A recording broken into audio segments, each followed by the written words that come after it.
sermon. This sermon and the last several have been by request, and this one was by Vince, as he was hammered with a startling diagnosis of cancer. And my guess when that happened, that really brought a lot of things into tight focus. Guess what? Here's all the other stuff. Man, when you get something like that, boy, that vision gets to be really narrowed down to the most important things. So he asked me, Paul, would you preach a sermon on, if I were the devil, what would I do to distract Christians? I thought, man, that's easy. And the answer is everything. And so I thought about that, and I thought, well, what would Satan use along that line? Well, Paul, if you wanted to fish, what would you use to fish? The answer is anything the fish will bite on, right? I grew up in Ohio. Well, there it was minnows and worms for perch. Out here, whether you're fishing for salmon or halibut or rock cod or whatever, maybe plugs or lures, anything will work. People have used yarn and salmon eggs, anything that will work. What do you put in a mouse trap? Anything that'll work for mice. I generally wouldn't put lettuce in there. That's not as strong. And so as we think about that, the reality is anything in life can be a distraction. It doesn't have to be bad, but the reality is everything is a possibility, and it depends on what do you want your focus to be. And so I thought I'd start by saying Satan is real. And I use graphics, and I thought, well, I didn't want to use the standard one. Oh, yeah, everybody here is red and horns and such as that.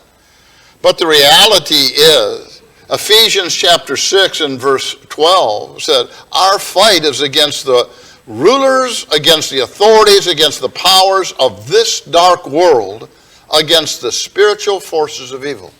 It's not just happens to be. It's not just like people end up being. There is a real and spiritual enemy. The reality is there is a war waging in that spiritual realm every day, every second, at this very moment. It's always going on. Now we see that happening in places in the world. But that's an incomplete view. It's happening everywhere in the world. It's happening all the time in the world. Charles Spurgeon, preacher of a century ago, said, consider how precious a soul must be that when both God and devil are after it. And so where are you, where are we in this journey that we're on? So I thought about what are there? Well, I really had 2 pages of things. I thought, you know what? They're not going to sit still for 2 pages. So I thought I chose a handful of things to look at of what can distract. And the first thing that jumped to my mind is busyness. I don't mean business. I don't mean doing your job. But we talk about the complexity of modern life. And interesting, what Bob Wielander wrote about Mary and Martha, guess what, is that very first one that we're looking at, because it's a biblical example. Luke 10:39, and Mary was listening to the Lord's word seated at his feet. So somebody is there just drinking in what Jesus had to say. But Martha was, and there's the word, distracted with all her preparation, and she came up to him and said, Lord, do you not care that my sister has left me to do all the serving alone? Tell her to come help me. So one's listening and one's working. Now, guys have generally different point of view than women do, and how clean a house needs to be and how much stuff needs to be done before the company comes. For a man, well, if the clutter is generally, there's a pathway through and there's some food, we're okay.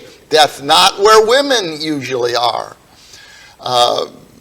Just the one that comes to my mind repeatedly is several years ago we had a couple of young men that were Fort Lewis Rangers, And great guys, and one was already a Christian, and then we baptized the other one. And so I said, man, it would be great. I said, hey, would you guys like to come over for, maybe it was a summer. I said, what about if we have some steak? You come over for steak dinner. Yeah, that'd be great. Well, Paul, what do you know about cooking? Nothing.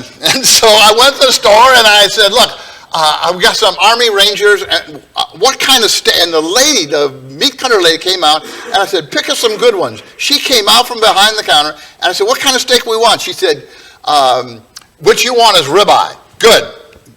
Give them to me. And she picks them out. I said, now what do I need for seasoning? She walks me down the aisle. Here's what you need. Great.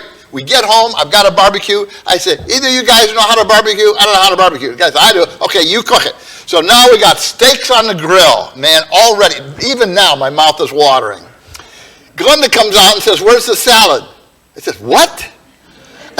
Salad? I didn't invite him for salad. I had invited him for steak. She said, Paul, you can't just serve him just steak. That's how Guy thinks. You coming over, we got steak. Steak and football. What else does there need for guys to be happy? Oh, no, you got to have potatoes, got to have salad and such as that. And so think about how women, if you're having company, you want everything to be nice and the other people will think, blah, blah. Guys are much more relaxed about that.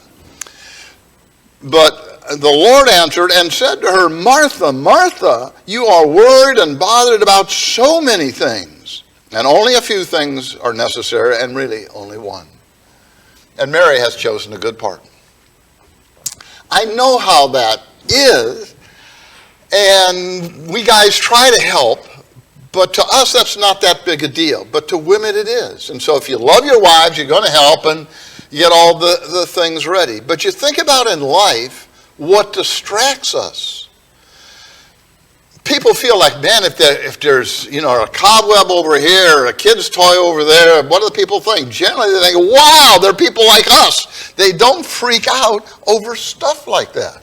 They want to know, do you care about me? Am I welcome there? That's what really makes a difference. But our life is really complex. I just thought about some of the stuff. It's not bad stuff, but there's tons and tons of it.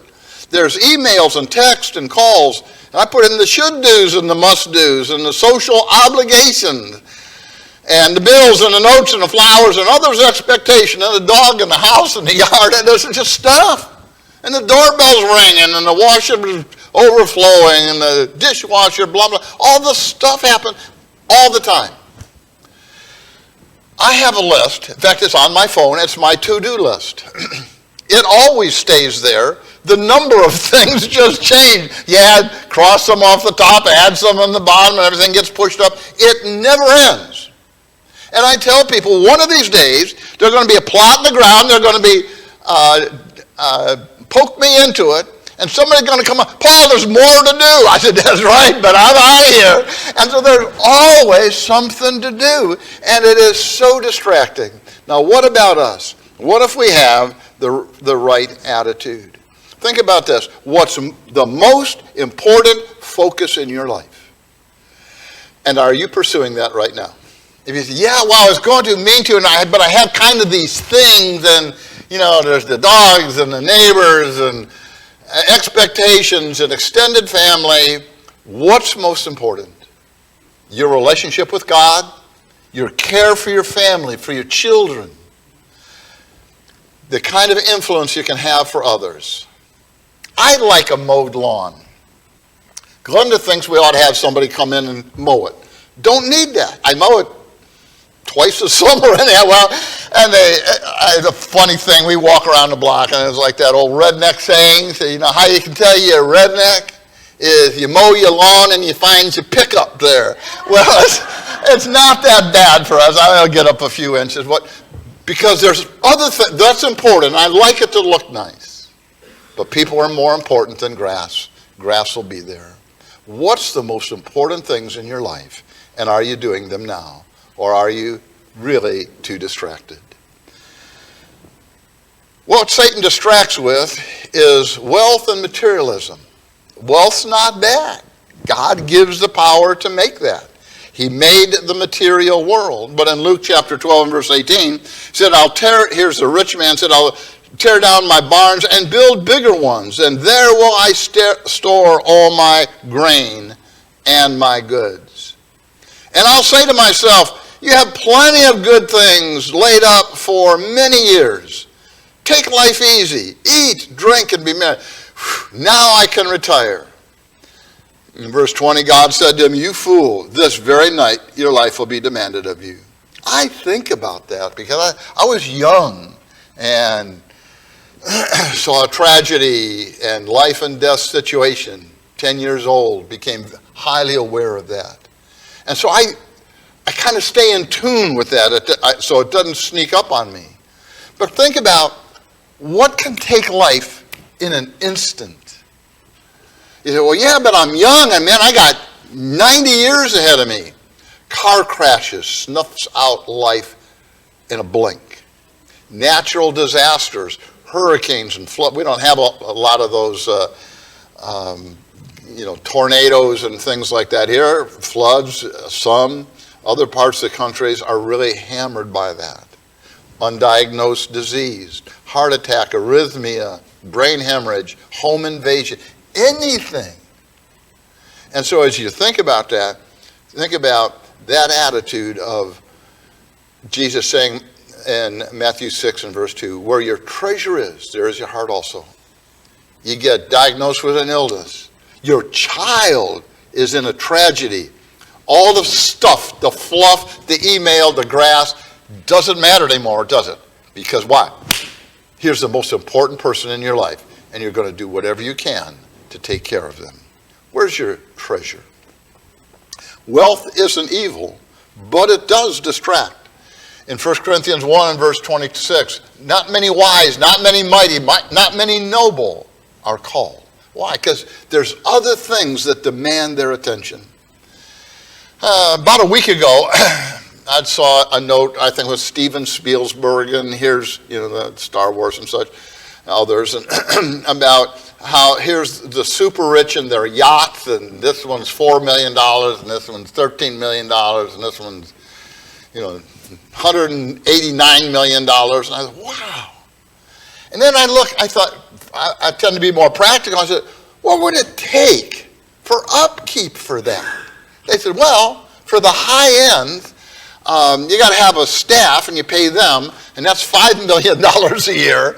And then there's gasoline and storage and repairs, and it'll tend to go all between $12 and $30 million a year. I thought, man, I could take a ferry across the Sound for $25, and so that is an amazing amount of money, and they just do that all the time. Where is our focus? Is taking care of your families and blessing others and giving to God. Those are good things. But don't let that interrupt the most important thing, is your service to God. Satan distracts with pleasure and entertainment. And I like pleasure. I like being happy. I like doing fun things.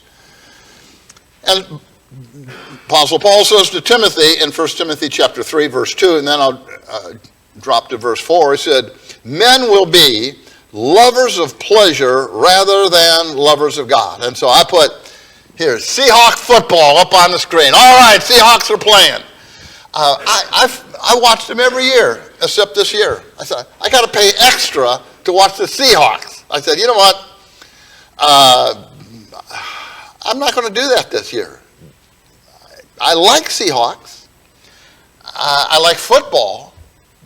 But it really doesn't add to my life. It's recreation. I get Prime Video for free, and so I watch somebody else play on Thursday night. It doesn't matter that much to me. What is the most important thing? Philippians 3 and verse 19 talked about some whose God is their appetites, and they mind earthly things. You see, Hawk football isn't bad. Having a phone isn't bad. Having a PC, I have them, probably most all of us do. But when that comes in competition with God and family and others, then we've made that our idol. Why not assemble with believers on Sunday night? Why not on Wednesday? Well, I got important things to do. I got to rest up for Sunday night football or laying around or whatever. And so I just thought about what an impact that has on our lives. When you think about Hebrews chapter 10, 24, that is, consider one another, how to stimulate to love and good works. What can we do to take the next step? What if we say, all right, what I hadn't been, but I am going to start coming on a Sunday night or on a Wednesday or picking up a class on Zoom. It is interesting, of all the workplace distractions, the internet is the greatest productivity drain of all, so says recent studies. And a third of employees worldwide admit to spending up to 2 hours a day pointlessly browsing online during work hours. Whoa! Well, what about you? That's a massive waste of time. And so, different studies will have different numbers they give, but 4 hours a day on average people spend on the phone or on the web. Internet devices of all kinds, for some people, many people, is 6 hours a day. I don't have that much day to be spending that. Now, I'm not talking about, can you be doing some other work and you got going on in the background, you just like noise, that's different. But if you stop doing what you could be doing and doing something that really when you get done, you ask yourself, do I feel better for having watched that? Well, no. And sometimes you say, man, that was a crummy program. Then why watch that? Maybe have spiritual music on the back, something where you get done and you say, I am better now because I did that.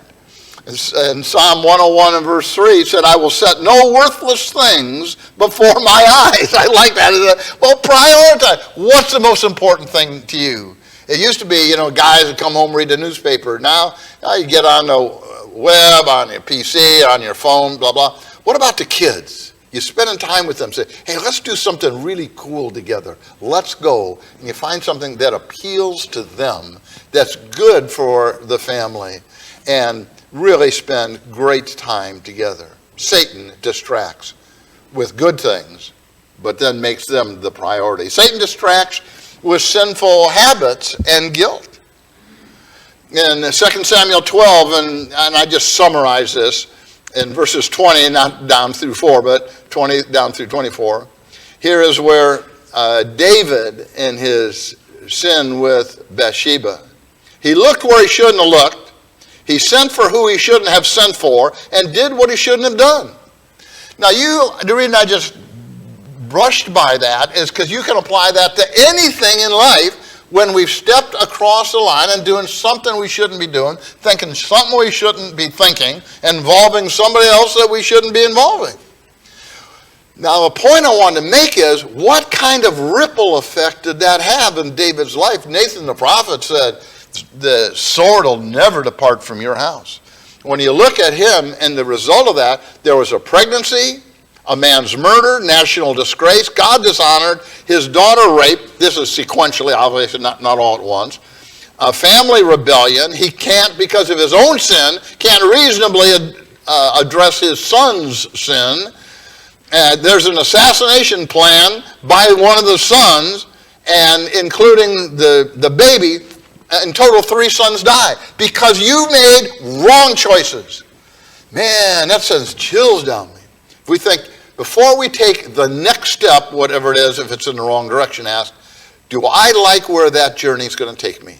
If you say, man, that's not a good journey, that's it. Maybe I ought not to take that next step. And so David in Psalm 51 said in verse 3, my sin is ever before me. It's not like I said, well, that's a few mistakes. Oh no, when his catastrophe, and you engineered it, David. And he said that I feel like all my bones are broken. You're in a car accident. Wow, that's internal. Because just devastated by what he's done. That he said, God, you want stability. David hadn't been reliable. And he said, make me to know the joy of thy salvation. When you wander away from God and you're on the wrong track, you don't feel good on the inside. You know, why, there's that self-condemnation. And he wanted forgiveness. Purify me, that I might be whiter than snow. So, application of the Apostle Paul, when he looked back on his life, one preacher at one time said, Paul would have potentially been killing the Christians that Peter was baptizing. Now live with that. Did it on purpose. He said, wretched man that I am. He looked back on his life. But who shall deliver me? He said, now there is no condemnation for those that are in Christ. That's one of the beauties about being a Christian. The past can be moved to the past. We got a future ahead of us, and we're going to take that next step. In Hebrews chapter 12 and verse 1, lay aside every weight and encumbrance that so easily entangles us. So, is there something you need to get out of, put it aside, make a new start? Get rid of, ask forgiveness for, repent of, make a change in. He says, fixing our eyes on Jesus. So, all right, I'm going to take that next step because Satan distracts with sinful habits and guilt. Satan distracts with discouragement of all different kinds. And I just kind of bundled a number here. Some is negative advice for, you should never do that. You're a wreck. You're going to go to jail just like your Uncle Henry. Well, you might as well give up. And that's, Job's wife. In Job chapter 2 and verse 9, he went through so much, and she was married to him, went through all this. She said, curse God and die. I mean, just get out of it all. And he said, you talk like one of the foolish women. Shall we not accept good from God's hand and not tragedy as well? And so sometimes other people's advice drag us down. You say, look, I'm not going to go by their negative opinion. I'm going to go by what God says. It may just be hopeless comments in general. Psalm chapter 3 and verse 2, David said, many are saying of my soul, there's no deliverance for him in God. Man, you are never getting out of that. I tell you, you are done for. You're down the drain. You just might as well throw up your hands and quit. And David said, oh no, I'm not doing that. If our attitude is, I'm going to do the best I can. And I've appreciated Christians that all the way along, they've done that. And most recently, Vince said, hey, I got a job to do. I got a family to love. I got some plans to make here. Do the best I can with help. I have got limited time. But guess what, folks? Everybody has limited time. We just haven't ticked it off on the calendar yet. And David said, my hope is in God. And sometimes what discourages is other people's poor choices, because that kind of impacts you either emotionally or personally or such as that. Psalm 69:6, David said, may those who wait for thee not be ashamed through me, O Lord. That may I not be a catastrophe. That Psalm 121, 2 and 3, I look to the mountains. Where shall be my hope? I will look to the Lord. And that's really the answer to this. That what do you do with discouragement? You say, Satan, get behind me. I've got other priorities. I'm just not going to focus on, well, here's the disaster they made. Well, how does that change you? Well, it really shouldn't change me at all. It just cuts my heart out. All right. Jesus is the heart knower. Let him heal your heart. Get back on track and help the people that want to go in the right direction. What if it's your own declining health or somebody else's health along that line? And I thought about going through Ecclesiastes chapter 12. It talks about how the clouds return after the rain. And here's the Campo family down in DuPont of, man, one issue after another. Just be horrendous. And yet David said in Psalm 31:15, my times are in thy hand. Guess what? All of our times are in his hand. Yeah, but God, I got other plans. God said, I understand. I've got other plans for you. And here's how that's going to work out. You get 2 days or 20 years or 16 years and whatever it is. Once you say, God, I'm just yours. You do whatever you want. And I'll do the best that I can in that. It can be the fear of the future. fear of the present, fear in general. Philippians 4:19, my God will supply all your needs. And so if our attitude is, God, I can't control what goes on in the world, but you do, and I'm just a servant. Whatever you want, I will do, and try to have the best attitude and encourage everybody around me. I want to grow to that next step. And I want to close here this morning with Psalm 34 and verse 7. But those who seek the Lord shall not be in want of any good thing.